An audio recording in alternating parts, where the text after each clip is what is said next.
It is Tuesday, April 25th, 2017. We are about 49 hours shy of the 2017 NFL Draft. The Seahawks holding pick 26. This is 3000 NFL Mock Draft, where we're talking draft. We're talking Seahawks. We're talking those two things, and usually nothing else. I mean, it could be encapsulated all in that in itself. Obviously, we're talking about the Seahawks draft, but even this year, it seems that the Seahawks' own news about the draft is circling around things besides who they may pick, like what the fate of Richard Sherman and Marshawn Lynch could be. So we're going to be talking about that kind of stuff. But with the Seahawks, with the draft so close, just this is Tuesday. And then it becomes it's what's between Tuesday and Thursday. It's a little thing that I call Wednesday. Some people for fun call it hump day because it's the middle of the week. It's that hump that you get over, and we got to get over that hump. And when we come down the other side of that hump, we're going to be on draft day, day one of the draft. So this is your great companion piece, getting you primed up and ready and all geared up to go for the Seahawks, which is going to involve a trade down. And that's what we're going to start with is Tony Pauline's report on Tuesday that the Seahawks and Falcons have been discussing a pick trade in the first round, with the Seahawks moving down from 26 to 31, the compensation being Atlanta's fourth round pick. Now, these are rumors. This is what Tony Pauline is reporting that he's hearing. It's still dependent on who is where in the draft. It's not something that would take place until Thursday. Rob, you talked to Tony yourself recently and got some really good insights going on there. What are your thoughts on this move for the Seahawks? Obviously, it seems like a very Seahawks thing to do. They moved down from 26 to 31 exactly a year ago, so it's not un-Seahawky for them to do that kind of stuff. But knowing that the report says that the Falcons would be looking for a pass rusher, how confident are you that maybe a move like this would go down? And what do you think about Tony's report that the player targeted by the Seahawks is the one that we've talked the most about, Garrett Bowles? I think the trade makes an awful lot of sense, Kenny. And Tony's very switched on with stuff like this. He's got some fantastic sources. He's been very accurate in the past, predicting certain players for the Seahawks and sort of getting little bits of information about the team as well. So I don't doubt that this is happening, and I think adding some validity to what he's reporting as well. He very specifically notes that Tom Cable was on the Utah campus this week, meeting with the team's top O-line prospects. That could be Isaac Asiata as well as Garrett Bowles and Sam Tevi. Because the one thing about and just sort of specifically to speak to Bowles, because there's so much to get into with this report. The one thing about the Utah offensive line is it's kind of what the Seahawks want to do. They're incredibly physical. They move their offensive linemen a lot. You can see Garrett Bowles pulling a lot. Getting to the second level, there was a lot of evidence of that. They're incredibly athletic and tenacious, and the kind of characters that you have there, Asiata and Bowles in particular, just fantastic characters. So it's not a surprise that Cable's there and that they would look at someone like Bowles. He's a player that we've talked about an awful lot, Kenny, on this podcast over the years. Going back months, October, November time, we were talking about Garrett Bowles. As the time went on, it felt like he was going to go in the top 20 and that he was never going to be anywhere near the Seahawks at 26.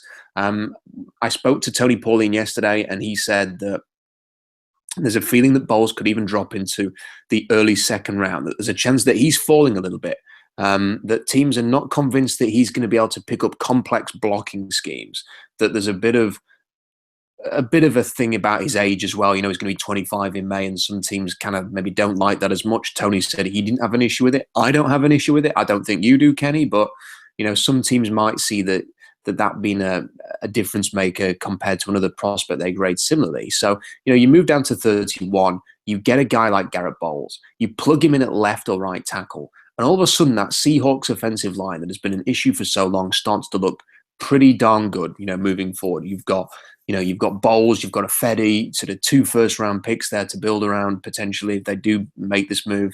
You've got Justin Britt, who you solidified your center position, and then you've got a really big competition going on at guard, because then you have the 2 guys you brought in free agency, Luke Jokel and Ode Abushi. You've got Mark Glowinski still involved in there. You've got Reese Odiombo. It's quite there's reasons to be positive about the offensive line and where you can go moving forward.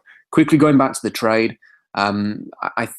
We've talked about different scenarios. I mean, I've talked about them on the blog. I think we've talked about them on the podcast as well, Kenny. That it always sort of seemed likely that the Seahawks would consider trading down. I think the best value in this draft is going to come between pick 30 and pick 50, and what they did last year is they moved from 26 to 31 with Denver. They traded down, took a Fedi. Then they moved up from 56 to I think it was 49 to get Jaron Reed. And I could see a similar situation this year where they move down into this kind of 31 range again and then move up from 58 into the top 50 again to get another player. And that could be a cornerback or it could be a pass rusher. That if they take balls first. So this kind of, you can understand some of the feeling here. And the only thing that would be sort of maybe a little bit surprising is that it's, an offensive line. I think even though it's a need, a lot of people have kind of moved on to sort of feeling that the defense has to be the key here, that, they should be reloading on defense or getting better quality or better depth or finding an impact defensive player.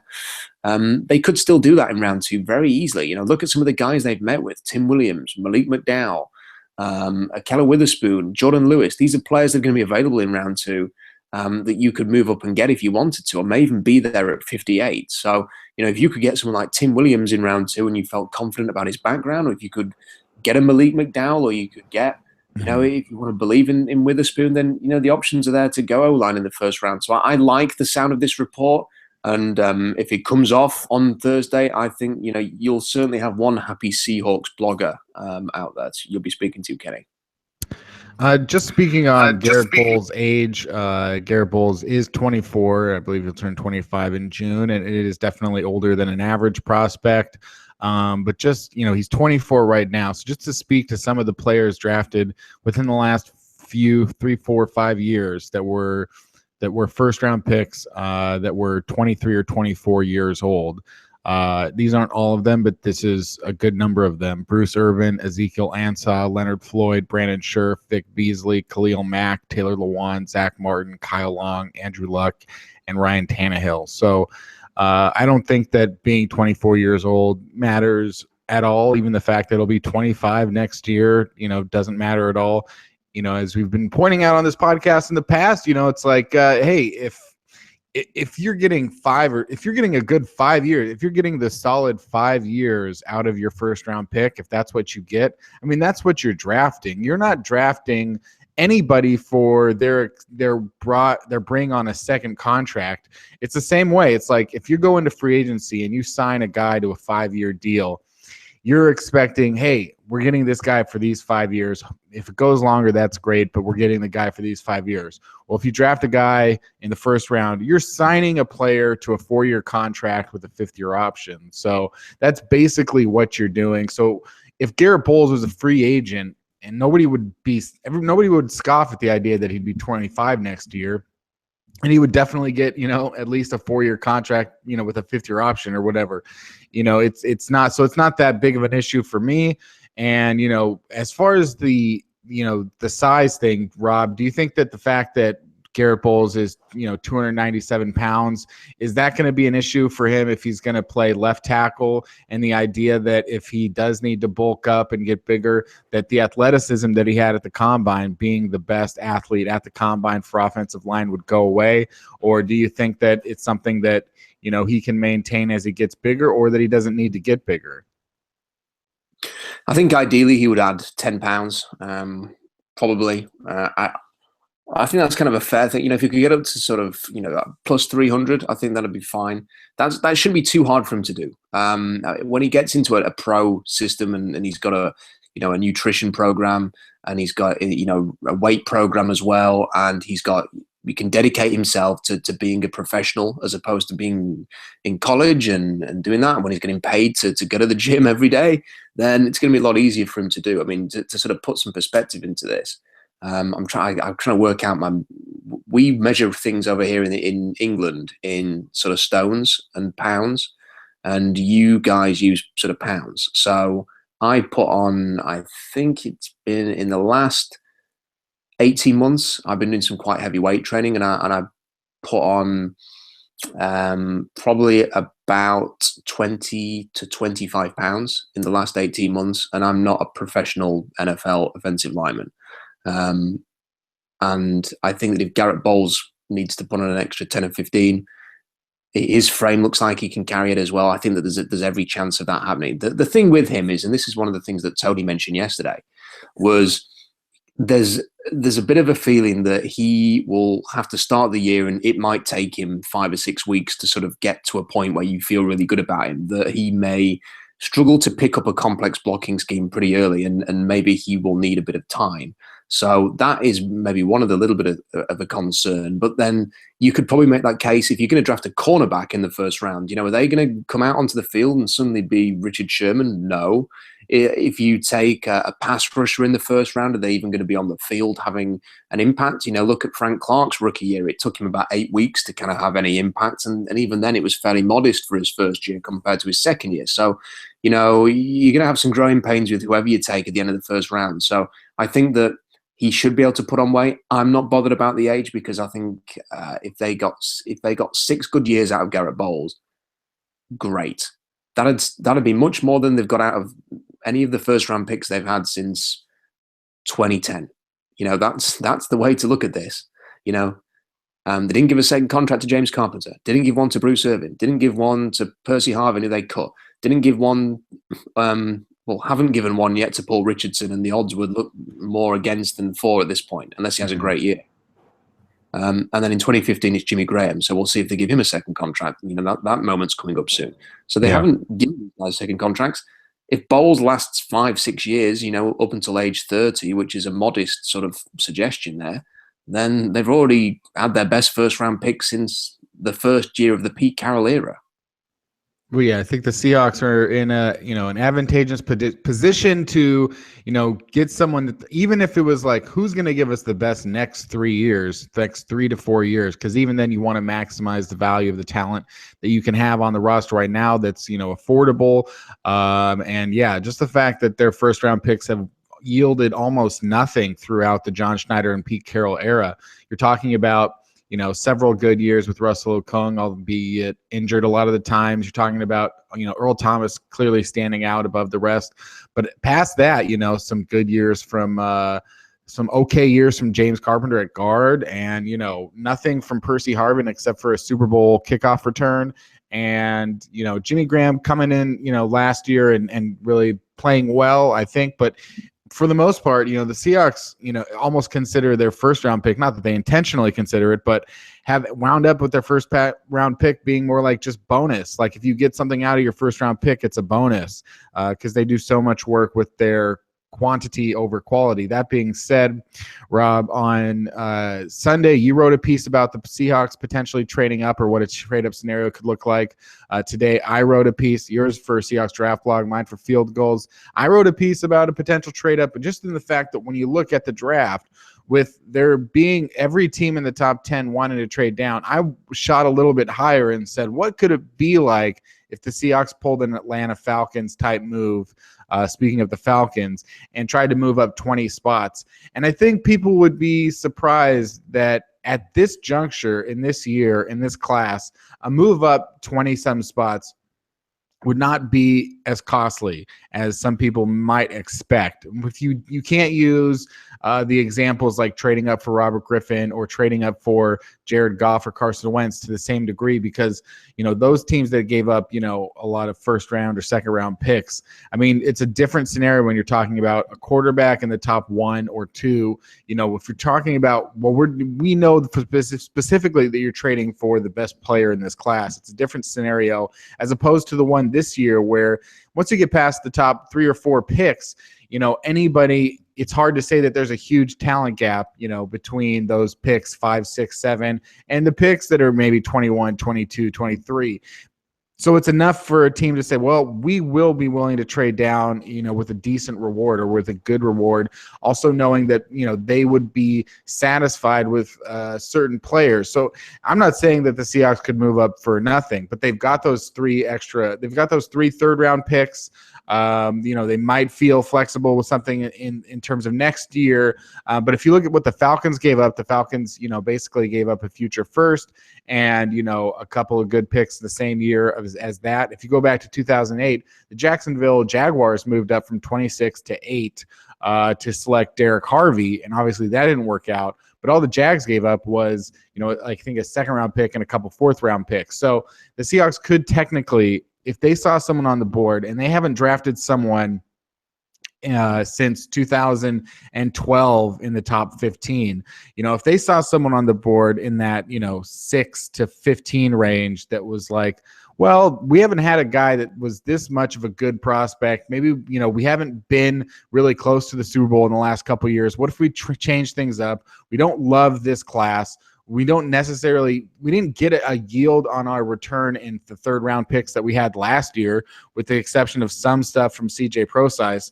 But, if you're talking about, well, why don't we just try and get a player that's going to be a very good player star on our team? Rob, you wrote about Jonathan Allen. He's a guy that could be in that range of falling out. What if OJ Howard came into the 8-9 range? Could the Seahawks move up? Do you see any way now, after you've talked to Tony Pauline, after you've sort of heard more things come around, as more players start to sort of fall, Gary and Conley with a bad, with a rape accusation? I haven't actually read into it, but I know that that's a story out today as we talk about players moving down the boards or whatever. Do you see a scenario in which the Seahawks do trade up into the upper half of the first round, or would you completely write that off? I think it's possible, but I think that the scenario in which it becomes possible is fairly unlikely. So, again, to sort of reference the conversation I had with Tony, I asked him specifically about Jonathan Allen, because that's the guy who I think if the Seahawks were going to move up for anybody, it would be for an interior pass rusher. It's the kind of the position they haven't really addressed this offseason. They've got very little depth at defensive tackle at the moment, and they seem to have looked for a guy like that for some time now.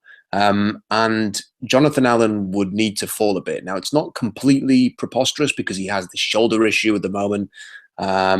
There's a shoulder arthritis now. You could have a lot of concern about this, because if it comes around quickly, then yeah, it's going to really limit his career.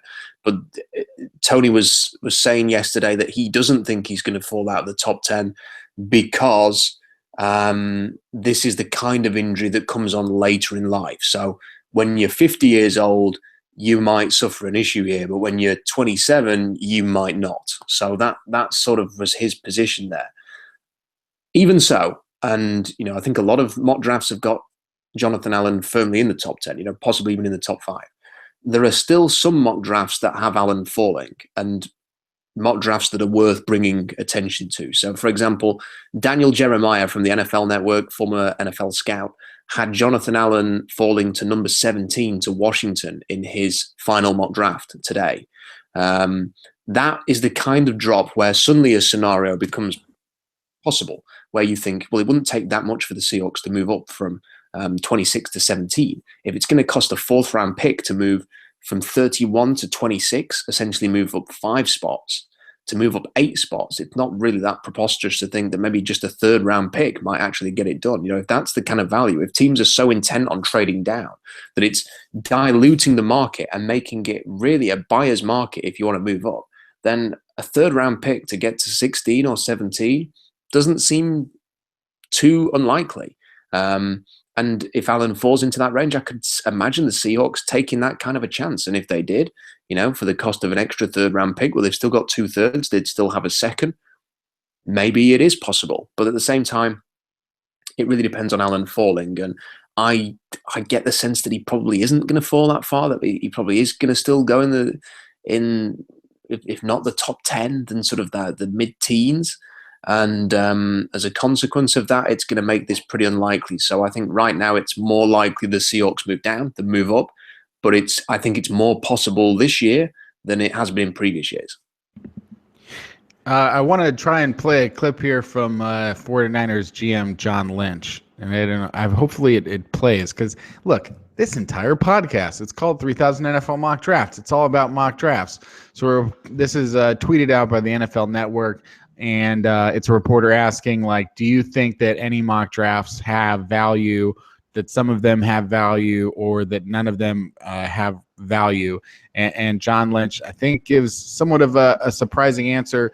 Rob, you'll be my resident audio checker here to make sure that you can hear it. So let me know if you can. Well, I think all of them, because I think what you want is, one thing, I think sometimes we scoff at these people and assumptions that are being made, but I know there's a lot of people that talk to a lot of people in this league, and there's people in my role who go to people for information. And so those aren't completely misguided. So you get a general sense by looking at all of them, and the ones, obviously the ones that have shown to be reputable, and you kind of take averages there, but there's I'll tell you, one thing, not to give guys plugs, but like Mike Mayock, that sucker is, every pro day I was at, he was at, he's out there doing the work. And so you tend to, probably someone who's showing up and doing the work, you tend to listen to guys like that a little more. So John Lynch saying, that there are people who make mock drafts that do have maybe as much inside info as, as he had when he was a broadcaster, or even more info than he has now as a GM, and that eventually it trickles down to all of the mock drafts, maybe picking up from the sources. And he credits Mike Mayock with, being very efficient and working very hard to put together these best guess scenarios. Rob, did you have any thoughts on what John Lynch said there, and the credibility of mock drafts? Because we've had this discussion going on for a few weeks now, a meta discussion of mock drafts and the fact that there's too many. But where do you sort of turn to for your most accurate information, you think, when you're looking at mock drafts? Well, we've talked about, I think there are too many, and I think that everything that John Lynch said there is completely fair, because every GM in the league, does not have the knowledge of, what every other team's going to do. So they will be doing mock drafts themselves. There'll be I imagine that in every war room, across the NFL right now, there is some kind of a mock draft on a board or being discussed, or, we think this might happen, we think this might happen. And, that's essentially just what mock drafts are. And some people like Daniel Jeremiah and Mike Mayock and Mel Kiper even, and they do speak to people in the league, they get information. A lot of people kind of look at Mel Kiper and kind of see him as a caricature, or like sort of like just some kind of draft stooge who they wheel out every year to talk about this. But Mel Kiper actually, he will, if you sort of pay attention to the work he does and some of the broadcasts he does, he will often in October or November come out and say, this guy's going to go in the top 10, and everybody kind of goes, who? And that ends up coming true. And it's because he does speak to people within the league. So there definitely are, mock drafts to keep an eye on and to focus on. The kind of problem I have is that everybody does them now. The internet and the way that social media has completely changed journalism. So you might have had 10 years ago, 2 or 3 of these mock drafts. For example, Rob Rang would do one for CBS or for NFL Draft Scout. You would have someone like a Mike Mayock type or a Mel Kiper type doing one. But that would pretty much be it in terms of the mainstream media. The newspaper reporters wouldn't feel under any pressure to do, the beat writers wouldn't feel pressure to do them. And then there was a few blogs kind of emerged that would do them, and it would be fun to follow them along. And that's what Seahawks Draft Blog essentially was. It was a blog, and I would do the occasional mock draft, and people would go on and, I wasn't claiming any inside information. I wasn't claiming to have really a finger on the pulse at all in sort of the latter part of the last decade. It was a new blog. The Seahawks were picking 4th overall, and it was just a way to sort of bring everybody together in one place to talk about the draft. But now you do have this real saturation point where, like I say, beat writers do it. Why do beat writers do it? Probably because they've got an editor telling them, hey, you know what? Mock drafts create clicks. So do a mock draft and everyone will click on it. And then you get loads of hits. And then, there's the Mel Kiper types get told, listen, we love everything you do, but that didn't have as many clicks as the mock draft that you did. So let's do 7 of these things before the draft instead of maybe 2 or 3. And it just creates this situation. There seems to be a mock draft being published on NFL.com nearly every day. And eventually you kind of like lose track of who's saying what and who, nobody really has anything interesting or new to say. Every scenario gets covered because everybody's done them. And it just becomes a point. And I've never really felt this way. I remember doing the 2013 draft when Seattle traded for Percy Harvin, and I was doing a mock draft every week. every Wednesday. And I remember saying to my wife, I'm really struggling this week to put a mock draft together because I've kind of feel like I've gone through every scenario, but I've got into the habit of doing them, so I have to do one. And then they traded for Percy Harvin, and I didn't have to do them anymore because the Seahawks had, I think, given away their pick. And this year, I've kind of like really took a step back. I've done one mock draft on Seahawks Draft Blog in the last 6 weeks because I kind of feel like it's this now. They've had enough, and me talking about scenarios, which used to be a staple of the blog even a couple of years ago, really it probably doesn't interest people as much as why might they take this guy and why do the Seahawks done this, and like trying to look into sort of how they might think and the types of players they like, and maybe looking at false narratives and sort of trying to explain things. There's this perception that spark is a really big thing, but it really isn't for the Seahawks in the first 2 or 3 rounds. It kind of more is on day 3 and an undrafted free agency, and it's kind of like trying to get to sort of the details of the draft instead of just saying this might happen. Here's another mock draft. See you again next week for another one. And speaking of mock drafts, one person who puts out a lot of mock drafts is ESPN's Todd McShay. I want to talk about the Seahawks. Rob, you have an article up on the 7 potential Seahawks targets. I want to get to that after this segment, but first I want to dive into some general draft rumors or ideas or things that are coming out maybe just in the couple days before the draft, because now we're still finally starting to lock into some of those more solid rumors that seem like always happen every year. And so then when the pick comes up on TV, most people are already guessing who it's going to be, and mostly we aren't surprised when it is that guy. So, you talk about like the Titans at 5. The rumor is that they're going to take O.J. Howard or Marlon Humphrey, whichever one, is still available, or not Marlon Humphrey, Marshawn Lattimore, that they're going to take Howard or Lattimore, and it wouldn't surprise me at all if when pick 5 comes up that it's one of those guys, or that they trade down, because that's the other thing is that the Titans really want to trade down. So it's interesting because there's going to be a lot of surprises on Thursday. And at the same time, how can we start to eliminate those surprises? Todd McShay has an insider article out, and I want to address some of the things that he's hearing just before the draft. And one of the things that's controversial every year, how many quarterbacks are going to go in round 1, where are they going to end up? And McShay really feels like there's going to be 3 with Mitch Trubisky, Deshaun Watson, and Patrick Mahomes. And the only other name that he mentions is Davis Webb, not Deshaun Kaiser. What do you think is necessary if Deshaun Kaiser did fall out of the first round and Davis Webb went up into the first round? With some saying that Kaiser's got that incredible ceiling and that he could be a great quarterback. Do you think that he would be the odd man out here? And what do you think really has harmed him leading up to the draft?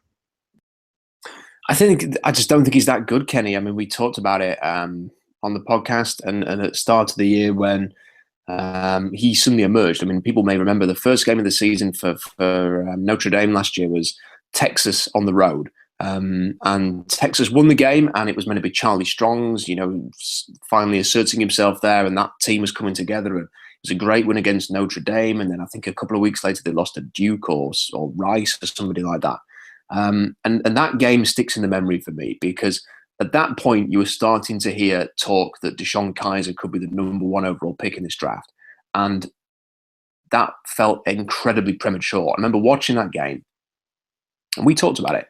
There was a situation where, or there was a play where you got a good view of this on the replay, where he dropped back, looked at his receiver, and threw.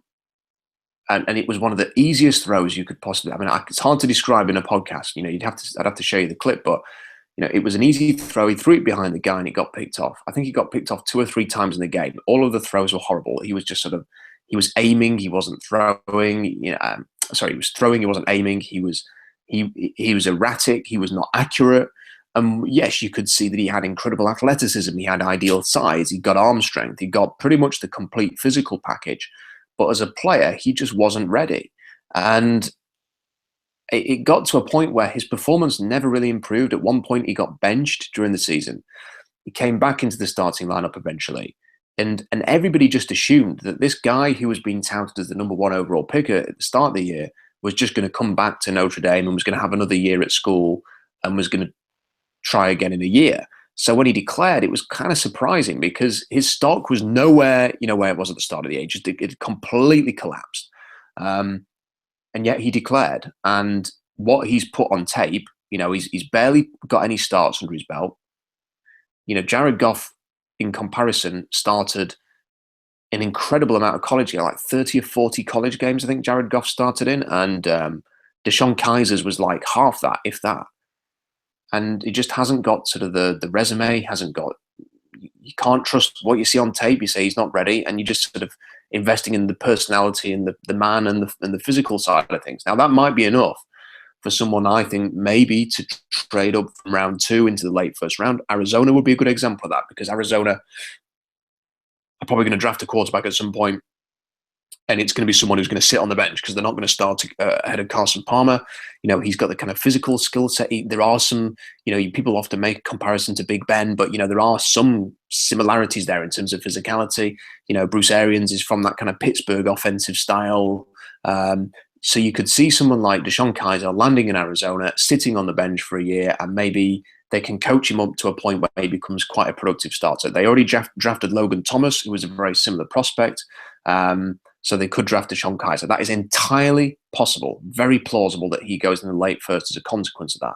But it will also be equally as plausible that he completely sinks like a stone, and the teams just say, listen, let somebody else deal with that project. We'll have a look at Deshaun Watson. We'll have a look at Trubisky. We will look at Patrick Mahomes, who's got incredible potential. And there's Davis Webb. We can work with this. People will look at him and say, we can work with this skill set. Other people will look at Nate Peterman and feel that way. Some people might think that about Brad Kaya. So there are sort of quarterbacks there who could usurp Deshaun Kaiser. But if I was to sort of have a guess, if we were doing a mock draft, me and you, Kenny, right now, and you were saying, right, where are you going to put Deshaun Kaiser? I'd probably say either in round 2 to Arizona, back into the first round to take it. McShay goes on to talk about 2 potential draft fallers, Alabama's linebacker Reuben Foster and Florida State running back Dalvin Cook. Foster's draft fall has been discussed since the combine. Dalvin Cook, I think similarly, there's some divisive opinions on all the running backs. You can even find people that have negative things to say about Leonard Fournette. But even then, McShay says that he thinks the floor for Foster would be the Colts at 15, and for Cook, the Bucs at 19. Cook to the Bucs is something that's been mocked for a long time and quite often. And McShay says that some concerns with Cook are the people that he surrounds himself with. So him staying in the state of Florida would not necessarily be a good thing. And with Foster, just that if he doesn't go to the Colts, maybe at worst he goes to the Redskins at 17. Now that we're getting closer to the draft, and Foster's value has been up and down, but for you, I think has remained steady in the top 10. What are your thoughts on Reuben Foster and Dalvin Cook? Well, Reuben Foster I really like as a player. I mean, I don't know enough about the person, and that's what ultimately he's going to be judged on. The NFL teams are going to have done their homework. They're going to know who he is. They're going to know who he spends his time with. They're going to know how moving from, for example, if it was the Seahawks, for example, and you were thinking of taking Reuben Foster, you taking him from Alabama and moving him to the other side of the country. So it might be that if he has some people he's hanging around that you don't particularly want him hanging around with anymore, they might not be able to travel with him to Seattle. So you might actually be eliminating that concern by moving him. I think purely on a watching the games basis and sort of watching what he's capable of, you would say he's a top 15, top 10 type of talent. But there's a growing list of issues with him now. So you've got injured, didn't work out at the combine, so you don't know what his physical profile is. You don't know how fast he is. You don't know how explosive he is. You don't know anything about him in that regard because he didn't work out. He's carrying an injury, so when is he going to be healthy? Is he going to be ready to have an impact as a rookie?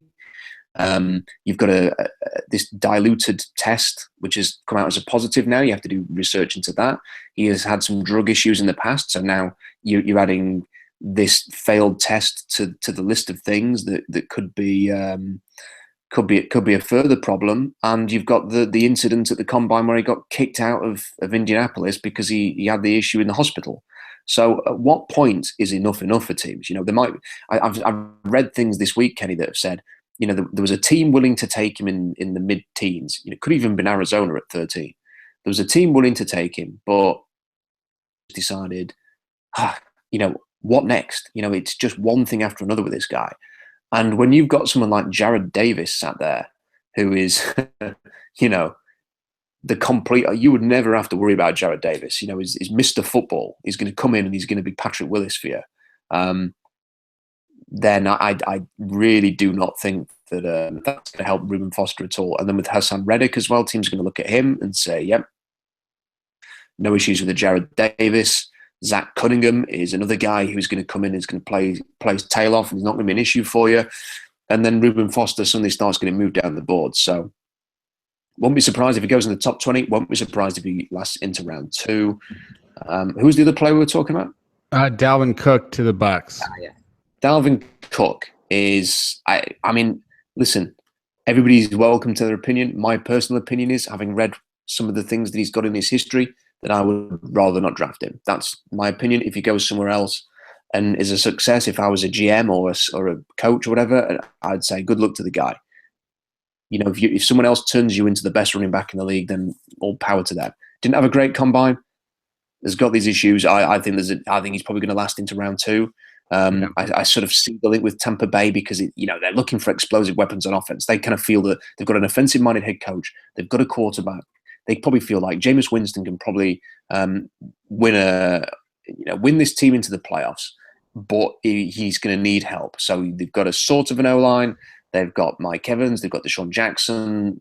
Do you bring in a running back now to sort of complete the package? You can imagine that. But I also think that someone like David Njoku, who's going to be very appealing to them. They've not replaced Bradley McDougald, so Obi Melifonwu could be someone that they look at 19. They might look at cornerback at someone like Adoree Jackson maybe as well. So I think there's a lot of options that they could have, and I kind of understand Cook at 19 and could imagine it happening, but I don't think it will.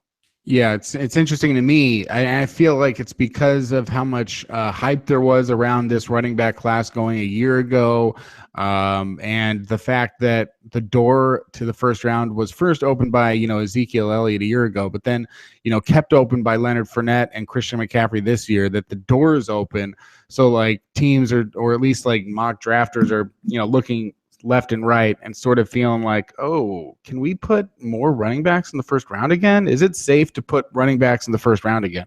Because other than that, Dalvin Cook screams late second round pick. I mean, everything, he's got injury problems. He's got shoulder problems. He's got the off-field concerns that people have expressed. There's, regardless of anything, it's just like, even you look at the guys like, with the era that we were in with running backs being drafted, I mean, Eddie Lacy was, a late second round pick. And that seemed to be like where guys, were going. And even last year, even after Ezekiel Elliott went 4th overall, you still had CJ Prosise. He was like the 4th running back off the board, and he went in the late 3rd round. So it's interesting to me that suddenly Dalvin Cook in a lot of mock drafts is, a top 20 pick. I've probably been guilty of it myself, and maybe that's because I believe that maybe teams are also feeling like, okay, we can draft a running back in the first, but it doesn't work that often, if ever, and it's just, I even feel tough saying it about Leonard Fournette, as much as I think he's going to be a great player. I can't back off of what I've been saying for, the last 5 years, which is that whatever value you're going to get out of a running back in the top 5, I can probably show you a smarter team that did it with the 3rd round pick or a free agent move. I mean, Adrian Peterson is costing $3.5 million to the New Orleans Saints. He's, costing less than whatever that fullback's name is, Kyle Juszczyk, with the 49ers. I mean, it's insane. And Marshawn Lynch is out there, and there's like just no reason for me to necessarily and the Bucs are also a team like on the upswing that seems to be doing a lot of the right things. So for that reason, maybe I'm just going to not hope, but like just think that, that the Bucs would, maybe make a smarter move, and especially look at someone and be like, well, maybe it's just fine to get Alvin Kamara or Samaje Perine or whatever, and just take some of those other options, because it seems like people are getting a little bit more gun trigger happy with the first round running backs than they were in the last few years, just because it seems like the door's been opened by Fournette and McCaffrey. And even McCaffrey is barely a running back. You know, he's a slot receiver that can carry the ball as well. So for my money, like, I'm still not comfortable with the first round running backs. Do you think your opinion on first round running backs has changed at all over the last year, one way or the other? In general, no. I mean, if I was San Francisco, I would be considering at number 2 Solomon Thomas and Leonard Fournette. They would be the 2 guys I'd be looking at, and it could end up that I would make the decision to take Fournette. I mean, I just think I always feel like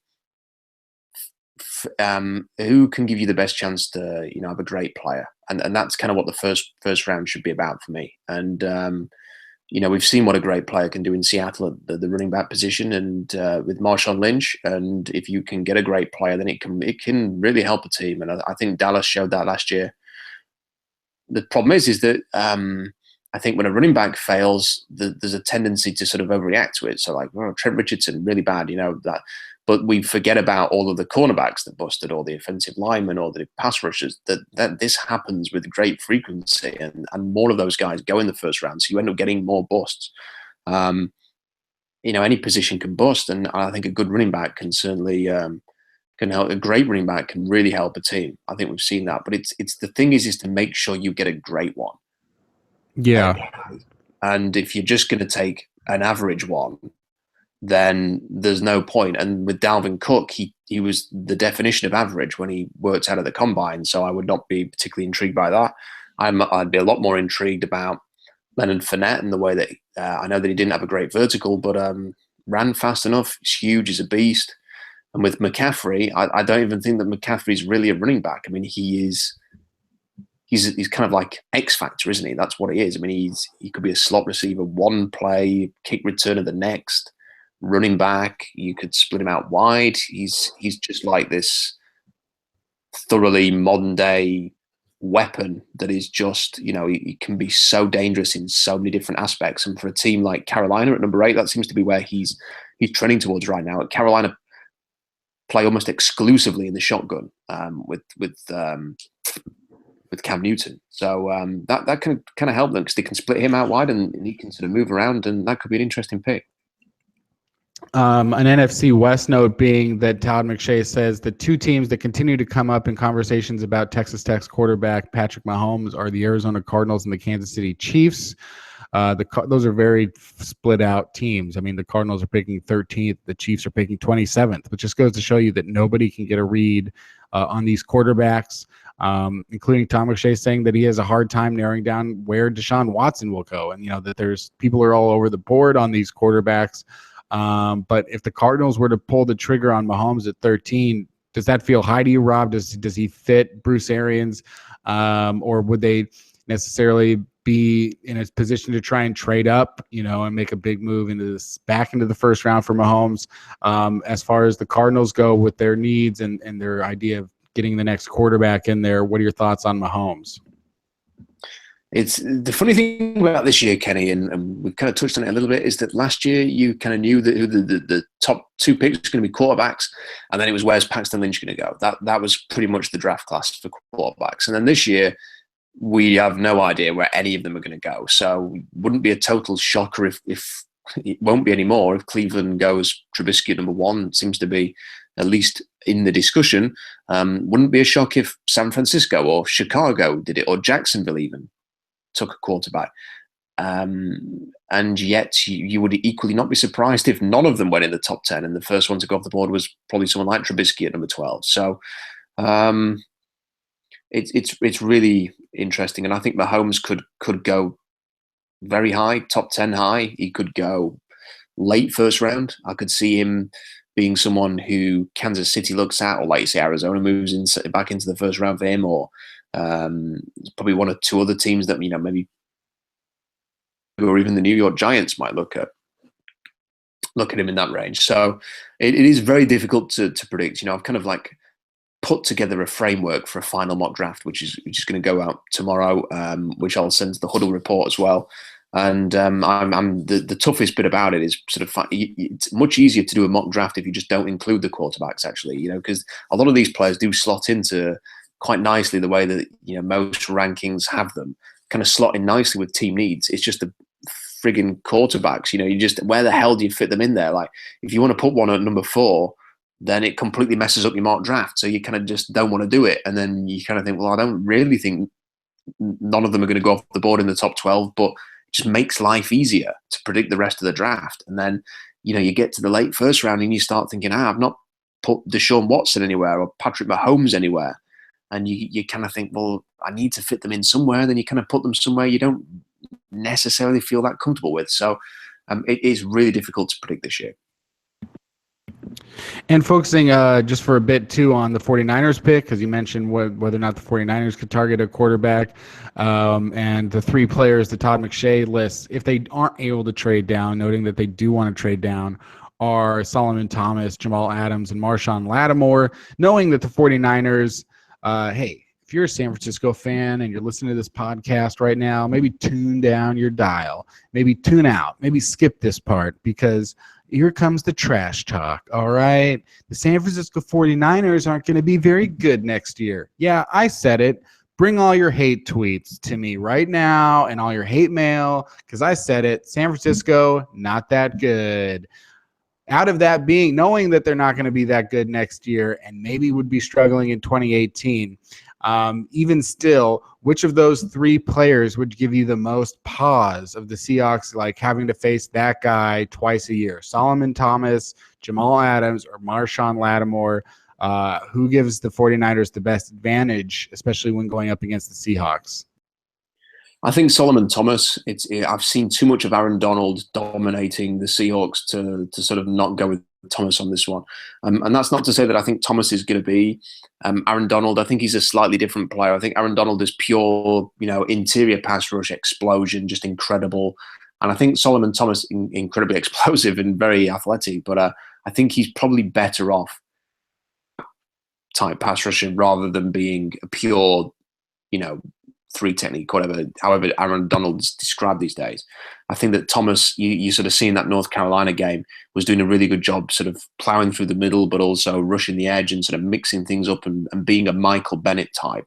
Maybe that's a better comparison than Aaron Donald, but he is so explosive. So I think that having seen, Calais Campbell and Aaron Donald and players like that for so long, giving the Seahawks so many issues, Kenny, I think I have to go with Solomon Thomas on this one.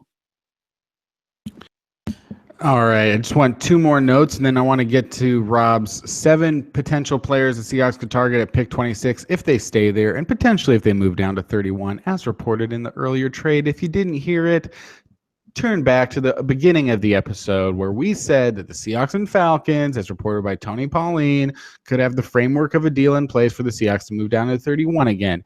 Great. Now you don't have to tune in to the beginning of the podcast. You just heard it here for the first time. McShay talks about Tyus Bowser, the Houston pass rusher, and now that as the draft approaches, more and more hype going behind Bowser as being a first-round pick. The Seahawks obviously pick at 26. They will be picking at the end of the first round if they don't. Depending how they trade, they're probably going to be somewhere in that range. You've talked about Tyus Bowser, I think, in terms of the combine and how a gifted athlete he is. And if he was there, if that was his value, if Tyus Bowser, and second of all, because I already made 1 point. Second of all, Bowser as a name on a jersey, yeah, it's going to be the number 1 selling jersey in the NFL next year. Book it, baby. Mario fans are 30. They have money. So Tyus Bowser, if his value was pick 26 or pick 31 or whatever, and the Seahawks drafted him, how do you feel about a pick like that? What would you think about Seattle's get at that position with Bowser, or would it be way too soon? I could see it. I mean, the thing is Tyus Bowser and TJ Watt both tested superbly. I mean, they were almost identical in terms of the prospect profile from the combine. And when I sort of ran through the numbers, they were almost identical to Khalil Mack, which doesn't mean that they're going to be Khalil Mack in the NFL, but it certainly says, hey, look, here's a legitimate comparison physically. So, it's a plus for both of those players. Tyus Bowser actually ran a short shuttle at his pro day, and it was good. It was a 4.33, I think, but it wasn't anywhere near TJ Watt's 4.13, which was the same as Jamal Adams's, the same as Akella Witherspoon's, and faster than Gary Conley's 4.18. So, TJ Watt has better short area quickness at 252 pounds than many of the top defensive backs in this class. That's how freakish he is. So Tyus Bowser hasn't quite got that, but he tested a little bit better in some of the other things like 3-cone, I think. So he's still pretty special as a physical profile. So, would I be surprised if either Tyus Bowser or TJ Watt were taken by the Seahawks early? I certainly would not. I think that they are, really, really interesting players. The difference between someone like Khalil Mack and those two is Khalil Mack had a pretty consistent 3 or 4 years at Buffalo where he started nearly every game, was the only good player that they had on defense, was kind of a one-man show. TJ Watt was a tight end who got switched late on to linebacker. Then he had an injury, and he really only had kind of 1 year of production at Wisconsin. And Tyus Bowser was a basketball player, and then he got hurt. So, he only played like 8 games in 2016. So these are players that haven't had 3 or 4 college careers and are probably going to need a bit of time to sort of refine their technique and work on a few things in the way that maybe Khalil Mack did in college. So I think sort of maybe 2 years down the line, I think TJ Watt and Tyus Bowser could be really, really good. And it wouldn't be a total shock if the Seahawks had him on their radar, but you would very much be talking about they're going to go for an edge rusher there, and they're going to take one who is a bit of a hybrid as well, rather than a pure edge like someone like Takk McKinley. All right, let's move on to that super tease segment that I've been teasing the whole episode. In my teasing ways, it's Rob's 7 potential targets for the Seahawks if they stay at pick 26. We've discussed some of them already. You just talked about one of them, literally within the last 60 seconds, TJ Watt. We talked at length about Garrett Bowles as well. And some of these other guys we've talked about a lot, some of them a little bit, some of them very controversial among the Seahawks Twitters, fans, people, where it's like, why are people talking about Obi Melifonwu?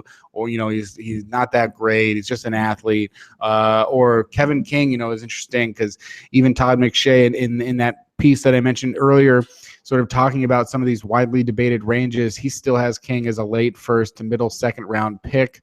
And I could even just start with that. Do you see Kevin King falling out of the first round? I mean, he's got all of the size and the length and the speed and the athleticism and, the best spark among all the cornerbacks and all these kinds of things.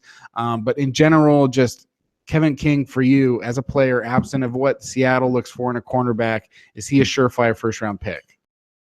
Yeah, I think so. I think he's going to go in the first round. I don't think there's at least a decent chance he's not going to be there at 26. And this especially is true if Gary and Conley suddenly starts to drop because of this news that's broken this week. Because if teams cannot get the kind of intel that they need on this in 48 hours, then they're not going to take him. And he may well drop out of the first round as a consequence, which means then that every other cornerback gets bumped up a spot, which means that Kevin King could easily be the third cornerback taken. I do think that it seems like Marshawn Lattimore is going to be the first cornerback taken.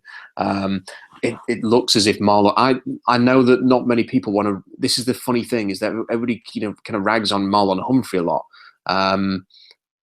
But then you see Daniel Jeremiah, who has ranked Marlon Humphrey like the 20th, 9th, 30th, 35th best prospect in the draft regularly, is now putting him at number 11 in his mock draft, which says to me that teams in the league like Humphrey better than the media. And it's not a surprise. He's got the bloodlines. He's incredibly athletic. He's very physical. He just doesn't do one thing well. That's track the ball in the air. You can work on that.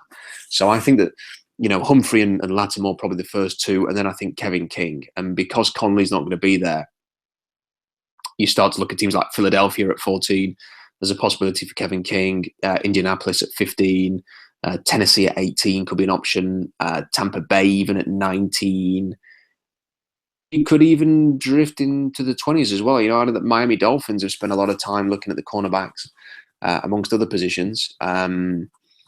Oakland could look at him as well. So there's plenty of teams there that are going to be in the cornerback market, and I think that someone will take him. And I think if you are a Seahawks and a Huskies fan who is pinning your hopes on Kevin King being there at 26, I would sort of caution, don't get your hopes up too much. I think that, especially in light of some of the issues. So you've got Sidney Jones injured, Fabian Moreau injured, Marshawn Lattimore's got hamstring issues. You've got this issue with Gary and Conley now.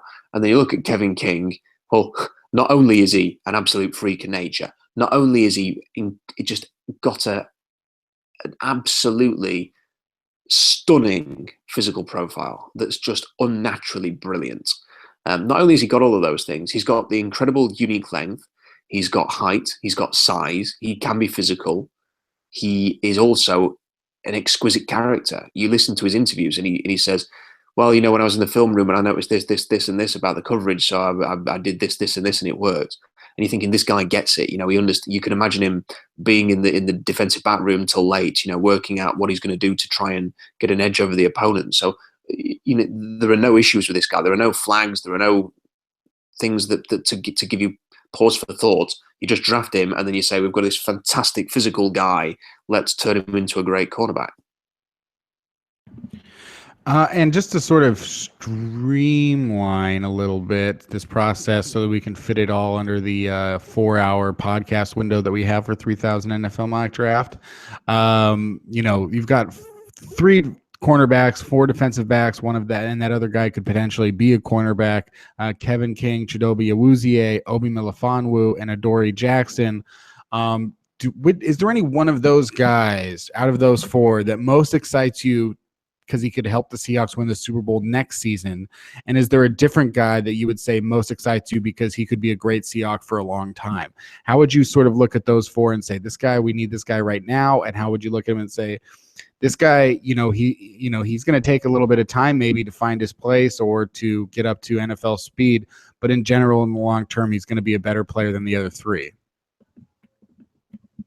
That's a good question. I think that a lot of these guys are going to be better down the road. So I think TJ Watt, as I mentioned, is someone who's going to need maybe a year or 2 to get to his very best, but his very best could be sensational. It could be Khalil Mack.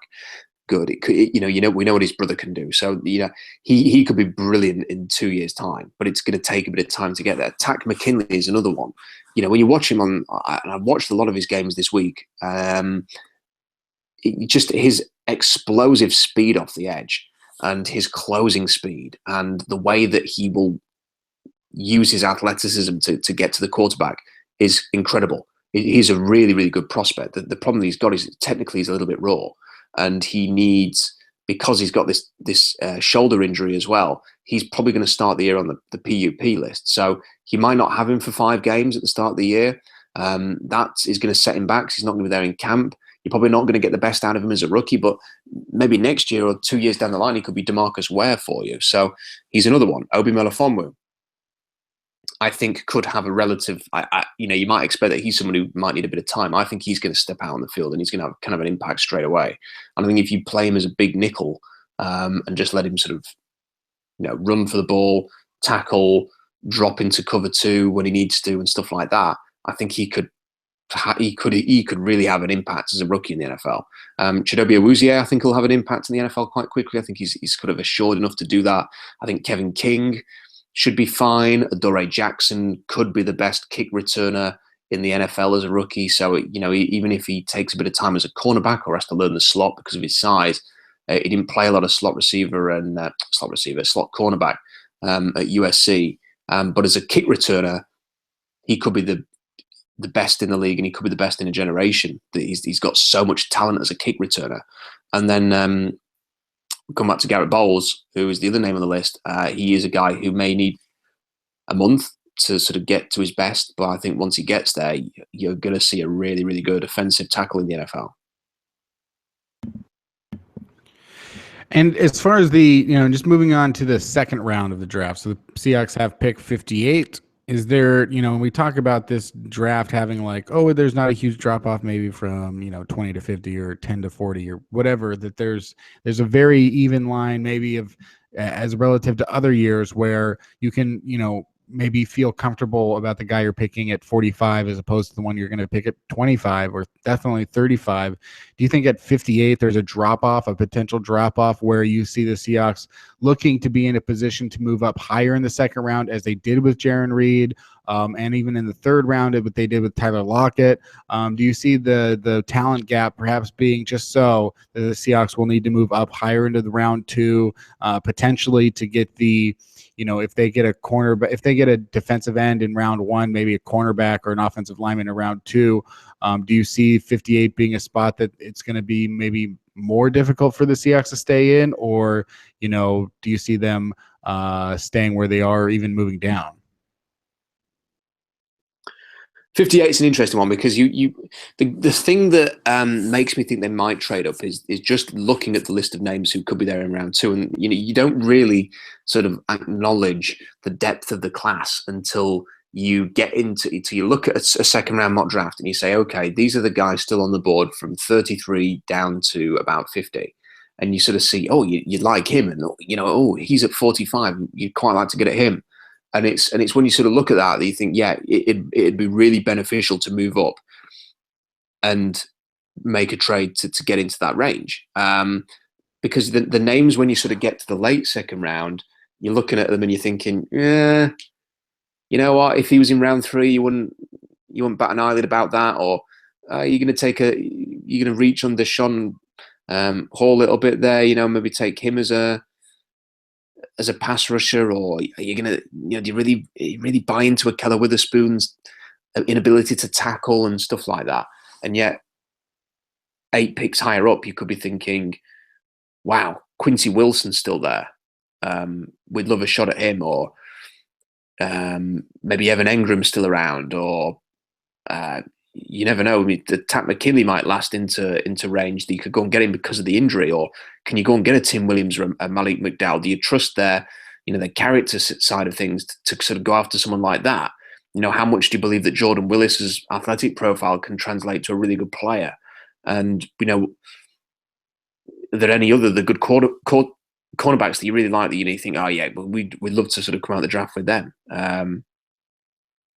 So I think there are certainly things to consider there, and for me, it makes sense to try and pick twice in the top 50. One issue might be that a lot of teams might be planning that, and it might drive the price up a little bit. So if you want to move up into the top 50, it might not be quite as easy as it is for Seattle to trade down from 26 to 31. This is the thing, Kenny, is that, and I've already had this conversation with someone on Twitter about this tonight, is that people will say, if you move, like Tony Pauline saying that Seattle moved from 26 to 31 and get a 4th round pick and the value's not there. But people need to realize that teams have traded out of the 1st round to swap 5th round picks in the past. When Tampa Bay traded up to get, I think it was Doug Martin, was it? I think, back in the day, they swapped picks with Denver, and the teams essentially just swapped 5th round picks. That's all they managed to do. The Broncos traded the 31st overall pick and a 4th round pick to the Bucks for the 36th overall pick and a 4th round pick. So yeah, they swapped 4th round picks so that the Bucks could move up 5. They moved down 5 spots. What are we talking about here? We're talking about the Seahawks moving down 5 spots, 26 to 31. They swapped picks. They didn't even acquire an extra pick. So this is the thing. The value sometimes at the end of round 1 to move down is not as good as it is to move down from 40 in the 2nd round to 50. I mean, it's just the way things are. You get into the end of the day. I think the fact that it's broken up 1st round and day 2 and day 3, it's kind of separated. It kind of creates this situation where teams are thinking, you know what, we'll trade down. We'll take what's out there. Well, what's out there? A 6th round pick? Okay, we'll take it. The guy we want is going to be there anyway tomorrow. So it makes it difficult to trade out. And actually, the Seahawks at 58 might find that it could get too expensive for them. However, the deal that they did for Jaron Reed last year was fair. And if they can get a similar trade up situation this year, I think there's every chance they'll do it.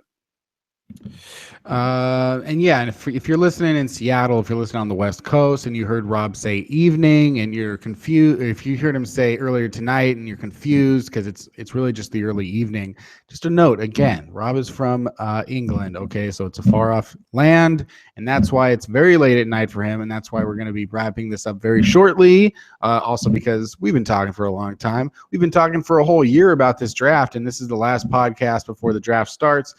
Programming notes being that I think we're going to start covering the draft. I personally may start somewhere in the middle of round 1 on Thursday. Rob will come in after the Seahawks make their pick, and we'll discuss that.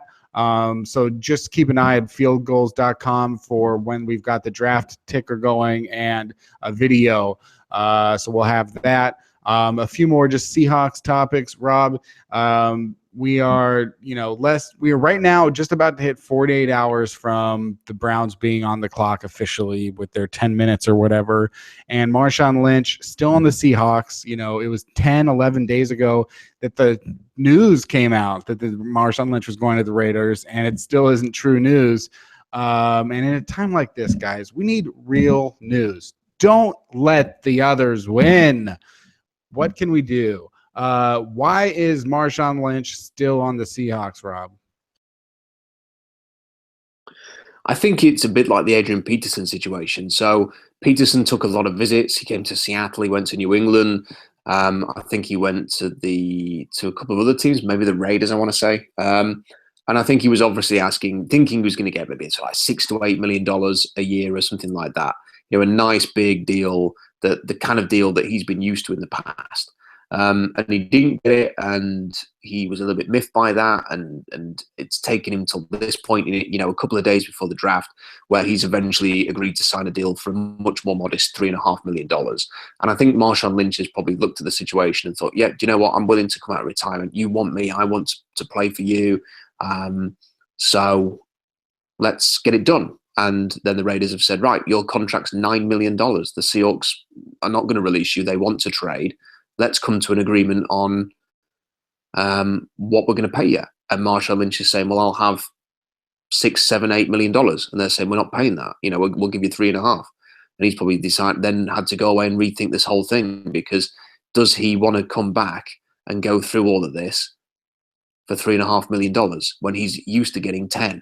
That's the kind of thing. And me and you, Kenny, might think, well, it's $3.5 million. Of course you should go and do it. But this is a guy who walked away from the game, who was physically, for the first time, starting to show some wear and tear at the end of his Seahawks career.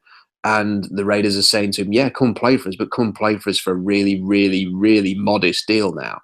And I think he's going to have to make a decision. I think ultimately, based on purely on just what John Clayton is saying, it looks as if he's going to go for it, and he's going to decide that playing for Oakland is more important to him than an extra $1.5, $2 million. So it looks as if this is going to get done. I imagine the trade compensation will be minimal, possibly a conditional 2018 pick. So something like if he gets 1,000 yards, Seattle might get a 5th. If he doesn't, they might get a 7th, something like that. That's what I imagine is going to happen here. Well, speak for yourself, Rob. I don't get out of bed for less than $4 million. I didn't tell you this, but the podcast is quite lucrative. And speaking of lucrative podcasts, guys, you can go to patreon.com/fieldgoals to support the funding for 3,000 NFL mock draft. Last question, Rob. Second to last question, Rob. Richard Sherman trade rumors. Do you think that we can shut those down right now? Yeah, I do. I think it's got too close. And, I always said that I think it would need to be before the draft. And I saw an image today of him, Cam, and Earl working out, all laughing and joking and smiling. We heard from John Schneider yesterday saying that, the kind of the moments passed. And if it was going to happen, it would have happened by now. I suspect it hasn't happened because nobody has come forward for a deal. I suspect that not even like a high second-round pick was being offered. I bet teams were trying to pull a fast one here and trying to get Sherman really on the cheap. And maybe that's not such a bad thing, because then the Seahawks can turn around and say, listen, you wanted a trade. We opened up the doors and said, okay, give us your best offer. And people were offering second and third round pick, late second, third round picks. So you take that information and you decide what you want to do here, because ultimately, we want you to be here. We want you to buy in and be great because we think you're an amazing player. But this is how other teams are viewing you now, Richard. You know the situation. So what do you want to do? What's your next move? And I suspect that would have been a little bit humbling, maybe, and that maybe they can use that to come together now and repair, if it needed repairing, this situation, and move forward. Now, everyone's going to be sort of waiting to see if there's going to be any drama next year. Fingers crossed that isn't the case.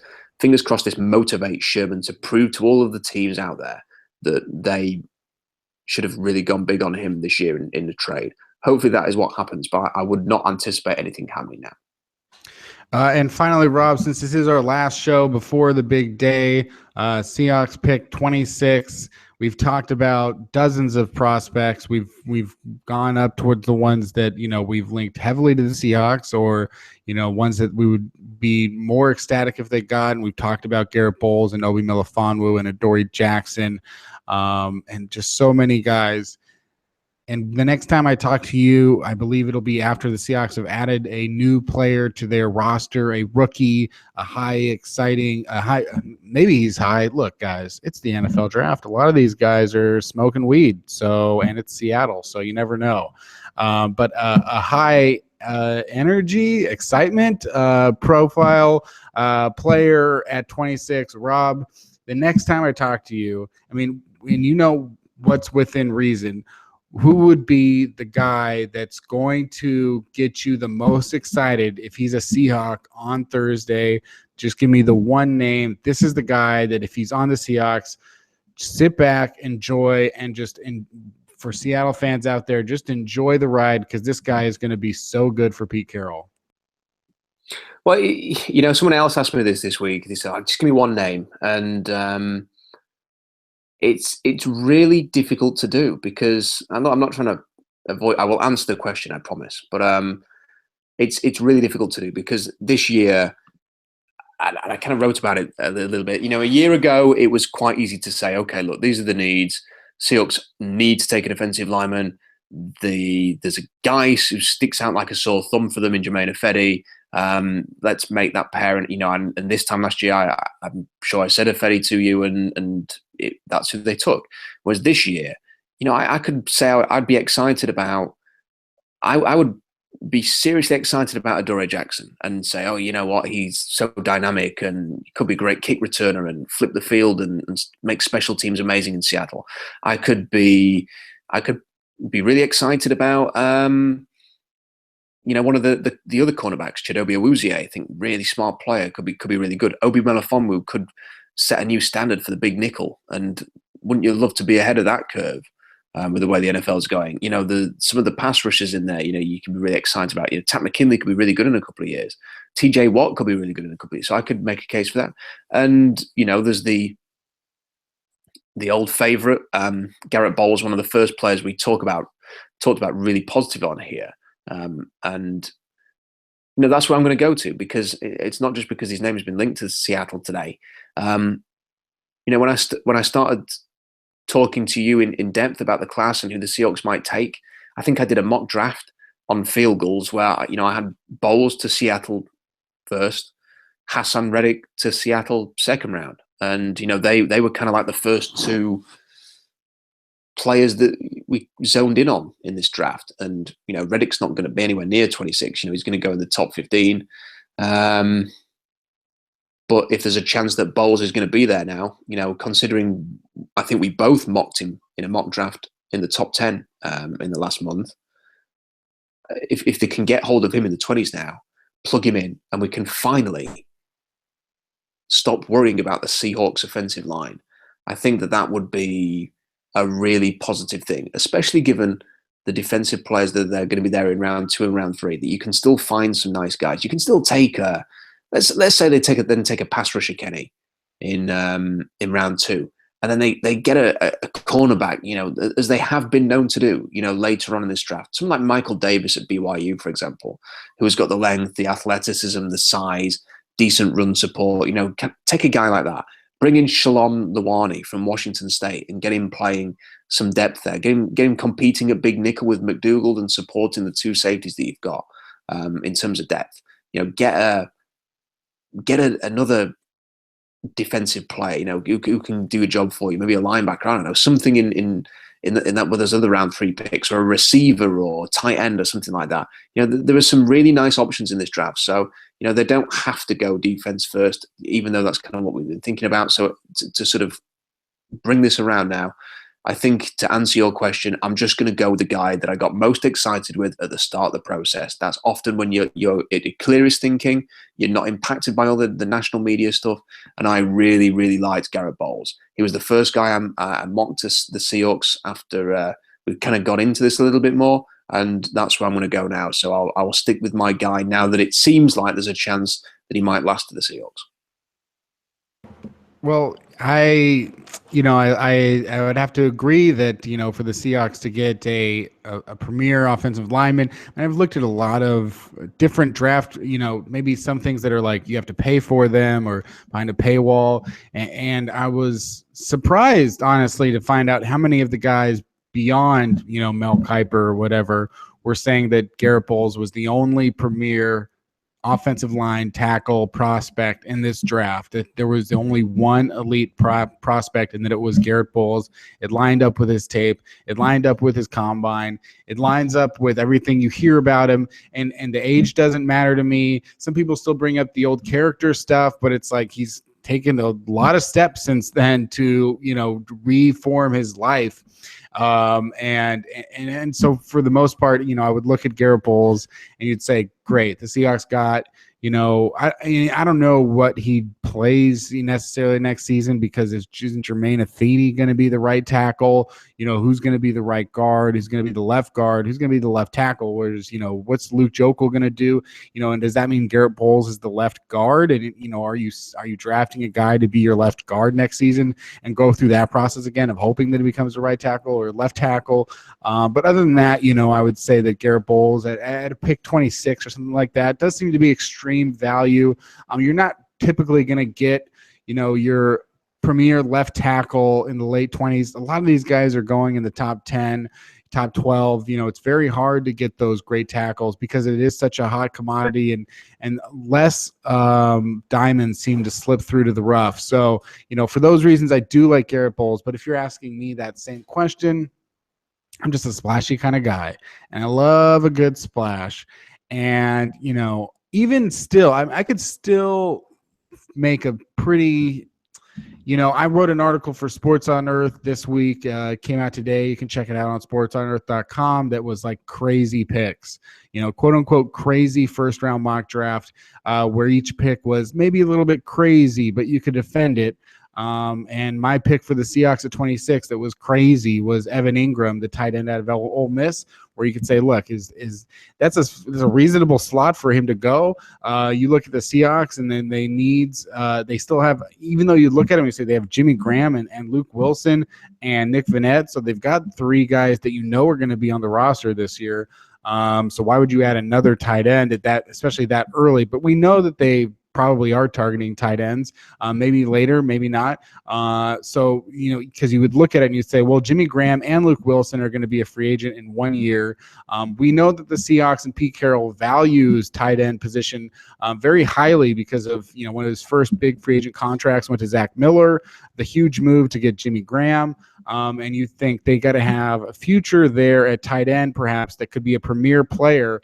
And we know that there are 2 or 3 guys like that. Even in the scenario where, in my field goals article where I talked about could the Seahawks make a big jump up, you know, the player that I would think there is O.J. Howard. And you could say, like, wow, if you could just have O.J. Howard and not have the spotlight be on a guy like that for year one, because if that's your starting tight end in year one, likely not going to be very productive. And then people are going to start talking about whether or not he's a bust. But if you have a guy in place already that's going to take all of that onus off of your rookie tight end, all the easier for them to ease into their position and come in next year. If the Seahawks did something like that, it takes $10 million. I mean, we know that Jimmy Graham is coming off the books after the year anyway, unless they sign to an extension. but that's $10 million. That's someone you don't have to re-sign. That's $10 million that you can assign to somebody else in another position or whatever. So I wouldn't be that surprised. I mean, it would be a lot of stuff is defensive talk or offensive line talk. But if it was a playmaker, we know that Pete Carroll and John Schneider target playmakers on day 1 and day 2. Percy Harvin, Jimmy Graham, Golden Tate, Paul Richardson. That's a lot of where their playmaking comes from, because that seems to be the thing that they find is a harder commodity to be found. And the other thing would be edge rushers, pass rushers, Bruce Irvin, and trying to find those guys early on that they could never have enough of, and say, look, maybe this is a guy that's going to take time. Like Frank Clark in his second year comes out for 10 sacks or whatever. And, it's Michael Bennett is, 31 and injured a lot, and Cliff Avrill's getting older. So you can have a future there. So for my answer, even though it took 15 minutes to get here, I'm going with TJ Watt. The guy was highly productive at Wisconsin last year. Maybe he only had one season, but he had 15 and a half tackles for a loss. He was all over the field. Very exciting player. And then he goes to the combine. He runs a 4.69 40 at 252 pounds. He's got the length, 33-inch arms, 6'4" height, massive 11-inch hands, 37-inch vertical, 10.8 broad jump. I mean, as Rob, as you wrote in your blog, and I would recommend going to SeahawksDraftBlog.com to read the full, breakdown of these 7 players. But even on yours, you say runs the same short shuttle as Jamal Adams. Jamal Adams is one of the fastest players in this draft. He's a smaller safety, and Watt covers just as much of that short shuttle ground as he does in the same amount of time, faster than Gary and Conley. I mean, he is a phenomenal athlete. And I think that if you can't, some people say that he's being upgraded because his brother is JJ Watt, and no, he's being downgraded. If it was TJ McMillan and nobody knew who he was, they would say, well, he's only got 1 year. But that's the exact same type of guy that people say, well, he's got the 1 year, but man, I've never seen an athlete quite like this. And it was a highly productive year at a Power 5 school. TJ Watt, if his name was TJ McMillan, would be a top 15 player, I think. So if you get him at 26, I say that would be exciting. Get TJ Watt, and in a couple years' time, maybe he recruits his brother JJ to come play with him in Seattle. Boom, book it. I'm saying TJ Watt, Rob. That's my guy that I'm pulling for. Yeah, he's a good player, and would have no complaints from me at all. And also the thing is, Kenny, is I could see them being interested in him purely because of the profile. There aren't many players who do compare to Khalil Mack. There are not many players who are 250 pounds who can run a 4.13 short shuttle.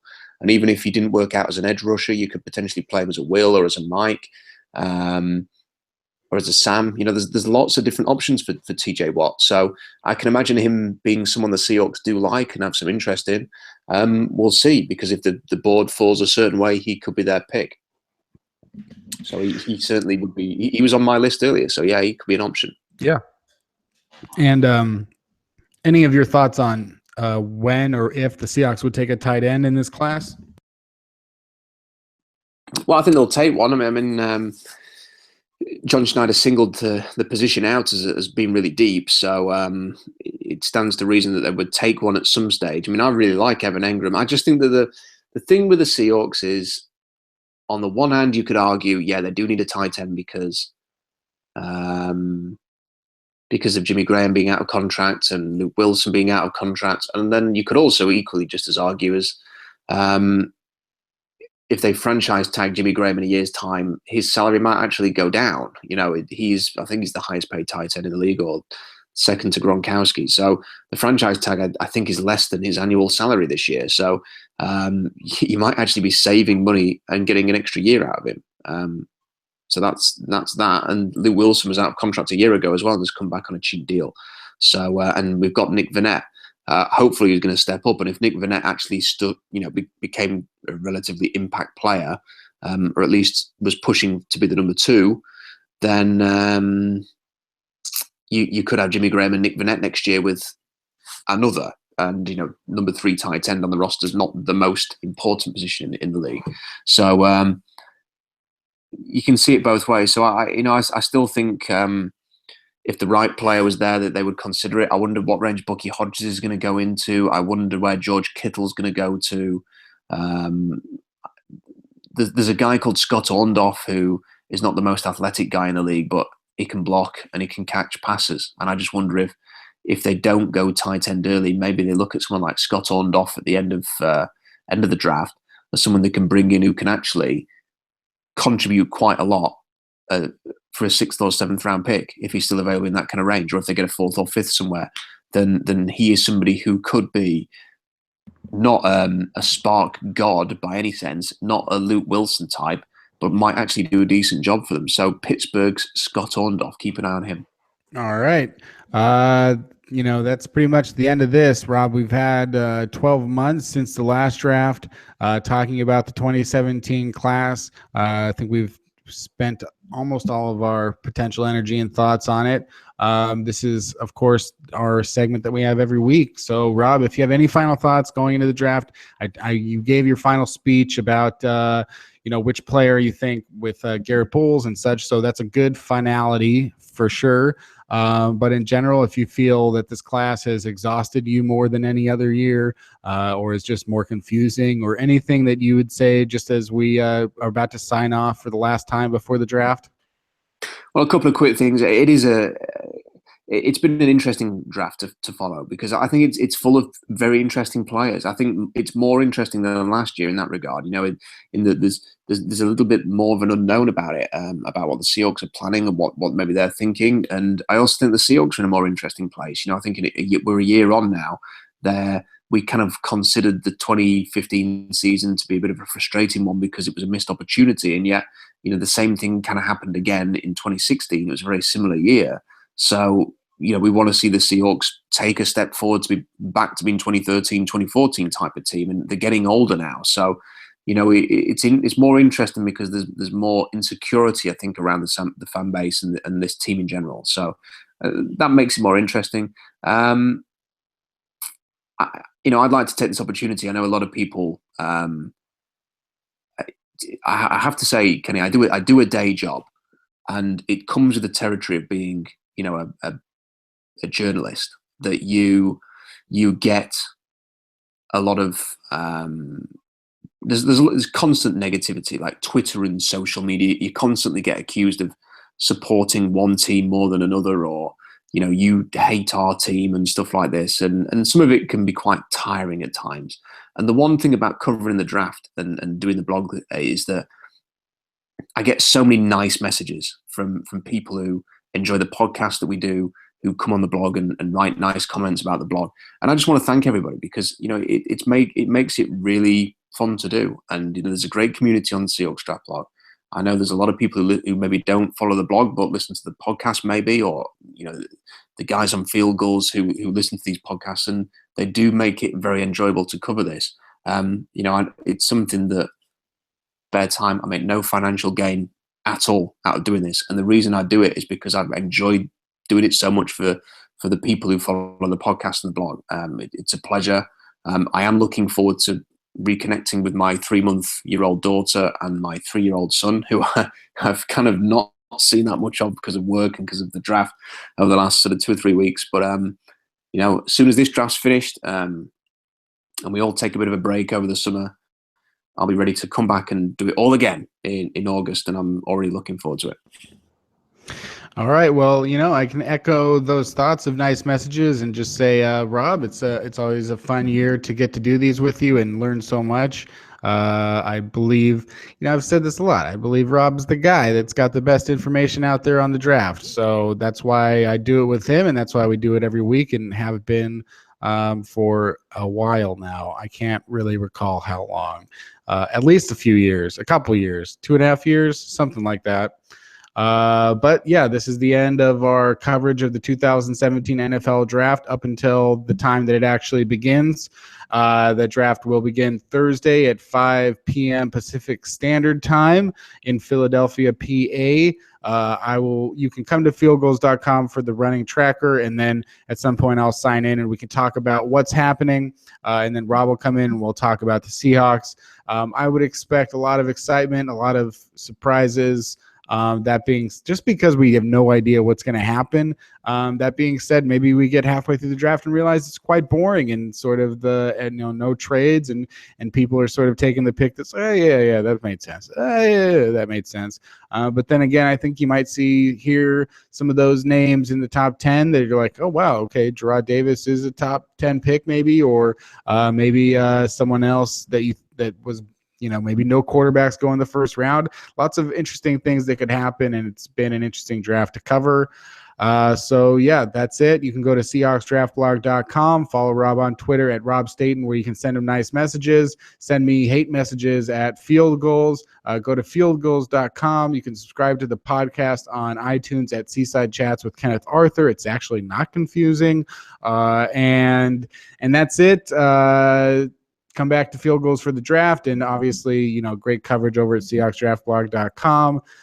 This has been this edition of 3000 NFL Mock Draft, but come back on Thursday for a brand new draft and some brand new Seahawks. Parentheses, they'll probably trade into the second round, and no, there won't be any new Seahawks. Close parentheses.